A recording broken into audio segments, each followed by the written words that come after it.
Hi everyone, welcome to EduChemy, and today we are going to start a very new initiative called UPSC CSC Masterclass Program for Prelims and Mains.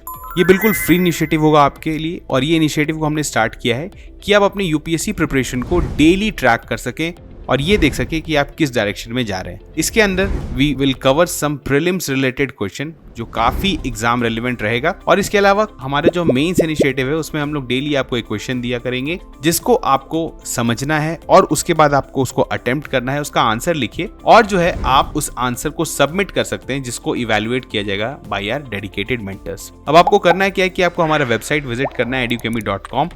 वहां पर जाके आप इस पूरे initiative को free of cost subscribe कर सकते हैं, आप इसके एक मेंबर बन सकते हैं और उसके बाद जितने भी फीचर्स हैं इसको आप उसको एक्सेस कर सकते हैं।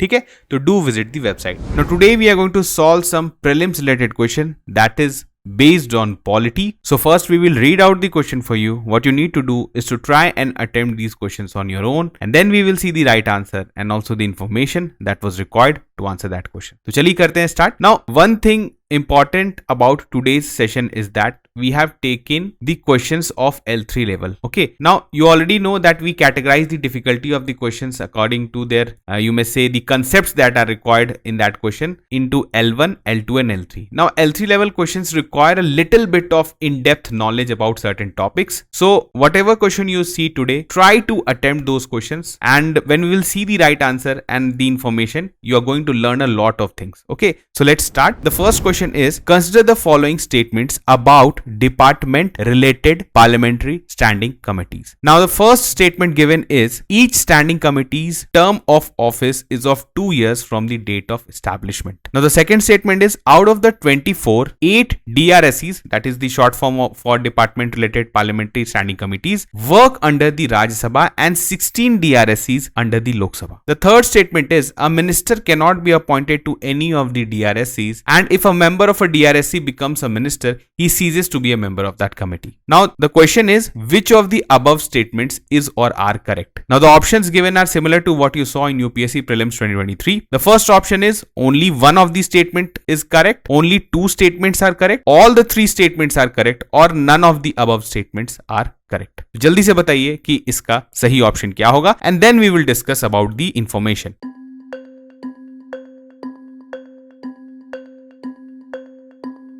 इसका सही आंसर है ओनली 2। नाउ यहाँ पर एक स्टेटमेंट जो है वो गलत है और वो कौन सा है? आपका पहला स्टेटमेंट है, each standing committees term of office is not 2 years, it's actually 1 year from the date of establishment. चलिए हम लोग देखते हैं व्हाट आर DRPSCs, इनके बारे में थोड़ा सा जानते हैं और इसके बारे में क्योंकि इस पे बेस्ड आपसे प्रीलिम्स में क्वेश्चंस पूछे जा सकते हैं और आता भी रहता है तो आपको इसके बारे में डिटेल में पता होना चाहिए। Now if you see the historical background about these committees, तो इन 1993 लोकसभा रूल्स कमिटी ने प्रपोज किया establishment of 17 departmentally related standing committees DRSEs in parliament. अब इसमें क्या था, जो इसको में ये बनाई गई, ये कमिटीज बनाई गई, स्टार्टिंग में ये 17 थे लेकिन इसका सब्सिक्वेंट एक्सपेंशन हुआ इन 2004। Parliamentary took further steps to enhance its functioning and established 7 more DRSEs resulting in total of 24 committees. तो अभी अगर हम लोग बात करें डिपार्टमेंटली रिलेटेड स्टैंडिंग कमिटीज जो है हमारे पास, that is in total of 24। अब ऑब्जेक्टिव्स की बात करें तो देखिए द प्राइमरी ऑब्जेक्टिव है क्या है स्टैंडिंग कमिटीज की, to foster greater accountability of the executive. Obviously अगर ये सारे मिनिस्ट्रीज के वर्किंग को देखेंगे क्योंकि ये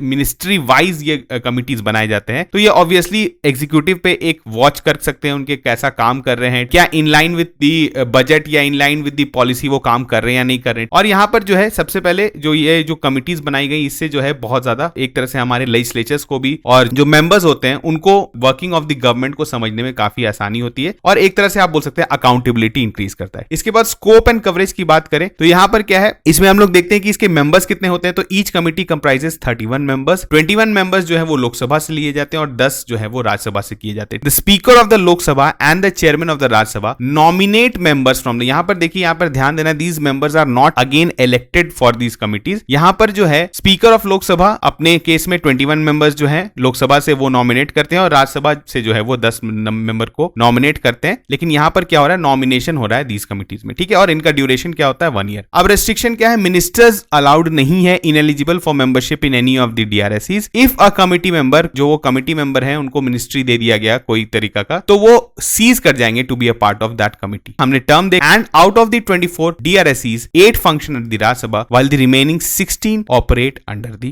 Lok Sabha. तो हमने काफी इंपॉर्टेंट क्रूशियल इंफॉर्मेशन देखा, इस पे बेस्ड आपसे प्रीलिम्स में क्वेश्चन पूछा जा सकता है. Now moving on to the next question, consider the following statements about Eklavya model residential schools, जिसको हम लोग शॉर्ट फॉर्म में EMRS बोलते हैं. इनके बारे में स्टेटमेंट दिया हुआ है. The first is EMRS started in the year 1997-98 to impart quality education to scheduled tribe children in remote areas to enable them to access the best opportunities. The second statement is EMRS are co-educational residential schools from class 6 to class 10. The third statement is each school has a capacity of 480 students with 2/3 seats reserved for female students. So which of the above statements is or are correct about EMRS आपको बताना है. Options given वैसे ही options है, only one, only two, all three और none of them. अच्छे से सोचिए, इसके बारे में आपने पढ़ा है कभी ना कभी, सोच के थोड़ा सा दिमाग लगाइए. अगर आपको नहीं भी इंफॉर्मेशन पता है तब भी लॉजिक से भी इस क्वेश्चन को बनाने का कोशिश करिए और फिर हम लोग इसका सही आंसर देखेंगे और ऑल्सो द इंफॉर्मेशन. तो इसका सही आंसर क्या है?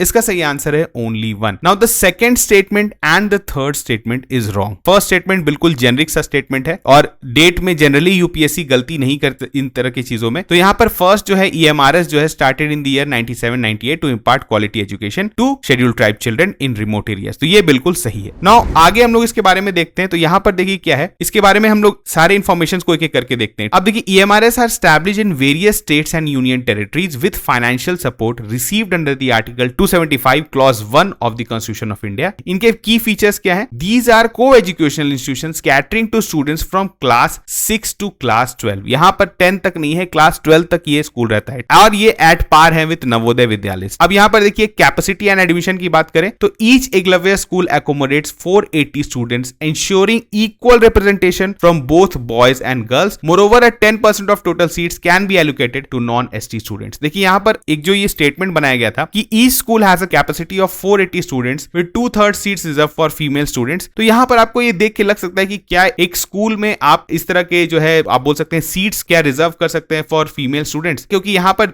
Obviously this is not any job या फिर आप किसी रिप्रेजेंटेटिव बॉडी के लिए इलेक्शन नहीं करें. एक स्कूल में अगर आप सोचेंगे तो इस तरह का रिजर्वेशन जो है वो लॉजिकल नहीं लगता है. तो आप यहां पर इस तरह से सोच सकते हैं. तो यहां पर सही चीज क्या है कि 480 स्टूडेंट्स में जो है वहां पर इक्वल रिप्रेजेंटेशन होना चाहिए from both boys and girls. इसके बारे में कुछ और भी इंफॉर्मेशन दिया हुआ है जिसको आप देख सकते हैं और इस पे बेस आपसे क्वेश्चंस पूछा जा सकता है. चलिए moving on to the next question, consider the following statements about Bharat series vehicle registration. आप अक्सर देखते होंगे आजकल गाड़ियों में BH नंबर रहता है, ठीक है. तो उसके बारे में कुछ क्वेश्चन है, कुछ स्टेटमेंट्स दिए हुए तो उसको हम लोग देखते हैं. First statement given is it has been incorporated in the central motor vehicles rules 1989. The second statement is it has been introduced for citizens working in government offices as well as private organizations. The third is private sector employees are required to submit a working certificate certifying that their organization has offices in 2 or more states or UTs. The fourth is currently only new vehicles are being registered under the BH series. Now the question is which of the above statements is or are correct regarding the Bharat series of vehicle registration? The options given are only one, only two, only 3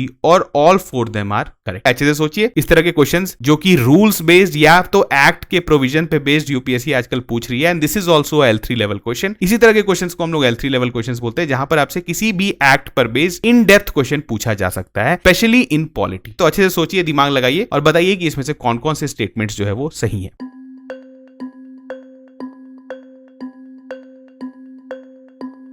तो यहां पर सही answer क्या है? Only 3. तो यहां पर एक स्टेटमेंट जो गलत है, that is statement 3. Private sector employees are required to submit a working certificate certifying that their organisations has offices in 2 और मोर स्टेट यूटीज नहीं होगा, यहां पर 4 होगा. चलिए हम लोग देखते हैं इसके बारे में. तो इसको जो है it came into effect from September 15, 2021 and is now part of central motor vehicles act 1989. The implementation of BS series is under the purview of state government और UT administration. It is available to citizens working in government में जो काम कर रहे हैं private organisations में काम कर रहे हैं, लेकिन उनका ऑफिस जो है वहां पर क्या होना चाहिए, 4 और मोर बोल सकते हैं स्टेट यूटीज में होना चाहिए, तभी जाके वो बीएच सीरीज ले सकते हैं। Currently only new vehicles are registered under BH series. ऐसा नहीं है कि पुराना व्हीकल जो है आपको उसको आप री रजिस्ट्रेशन करा सकते हैं बीएच में। अभी जितने भी नए व्हीकल्स निकल रहे हैं उसमें अगर वो क्राइटेरिया मीट करते हैं तो they can get this registration. तो यहां पर हमने देख लिया, इसके बारे में आप जरूर थोड़ा सा और पढ़ लीजिए क्योंकि इस पर बेस्ड आपसे क्वेश्चन पूछा जा सकता है। चलिए moving on to the next question, what is the provision to safeguard the autonomy of the supreme court of India. यहां पे दिया हुआ है and this is a PYQ, बहुत पुराना पीवाईक्यू है, यूपीएससी प्रीलिम्स में आया हुआ क्वेश्चन है। तो यहां पर दिया हुआ है कुछ स्टेटमेंट दिया हुआ है कि क्या क्या जो है सेफगार्ड मिला हुआ है to ensure the autonomy of the supreme court of India. The first is while appointing the supreme Court जजेस the president of India has to consult the chief justice of India. The second statement is the supreme Court जजेस can be removed by the chief justice of India only. Third is the salaries of the judges are charged on the consolidated fund of India to which the legislature does not have to vote. Now fourth is all appointments of officers and staffs of Supreme Court of India are made by the government only after consulting the Chief Justice of India. The options given are, first we will read out the question, which of the statements given above is or are correct. Options are 1 and 3, 3 and 4, 4 only और 1, 2, 3 and 4। अच्छे से सोचिए और बताइए इसका सही answer क्या है।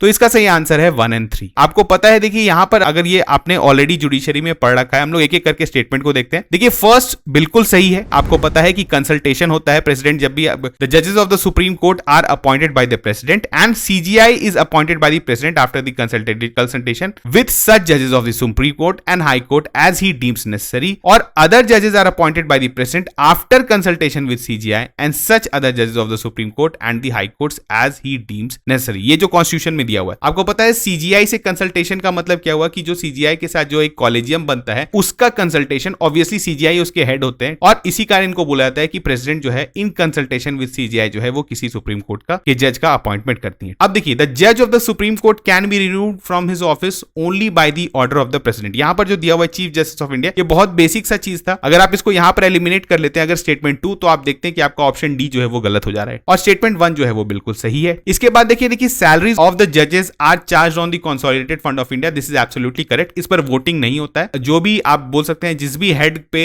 जो चार्ज होता है कंसोलिडेटेड फंड पे, उस पे क्या होता है, वी डोंट डू वोटिंग, वहां पर जो है उस पे वोटिंग नहीं होता है। अब यहां पर देखिए, यहां पर the fourth statement is all appointments of officers and staffs of the supreme court of India are made by the government only after consulting the chief justice of India. तो यहां पर बताइए कि ये स्टेटमेंट क्यों गलत है, क्योंकि chief justice of India can appoint officers and the servants of the supreme court without any interference from the executive. तो अपॉइंटमेंट जो है वो किनके द्वारा किया जाता है, सीजीआई के द्वारा, यहां पर प्रेसिडेंट के द्वारा नहीं किया जाता। तो इसी कारण स्टेटमेंट 4 जो है वो भी आपका गलत हो जाता है। चलिए moving on to the last question, in India separation of judiciary from the executive is enjoined by, the given options are A the preamble of the constitution, B is a directive principle of state policy, C the 7th schedule and D the conventional practice. तो India में separation of judiciary from the executive ये कैसे किया जाता है, क्या preamble के द्वारा किया गया है, क्या डायरेक्टिव प्रिंसिपल के द्वारा किया गया है, क्या 7th शेड्यूल जो कि कॉन्स्टिट्यूशन का एक पार्ट है उसके द्वारा किया गया है, या एक ये कन्वेंशनल प्रैक्टिस है। तो जल्दी से बताइए इसका सही आंसर, हम लोग फिर इसको डिस्कस करेंगे। तो इसका सही ऑप्शन क्या है,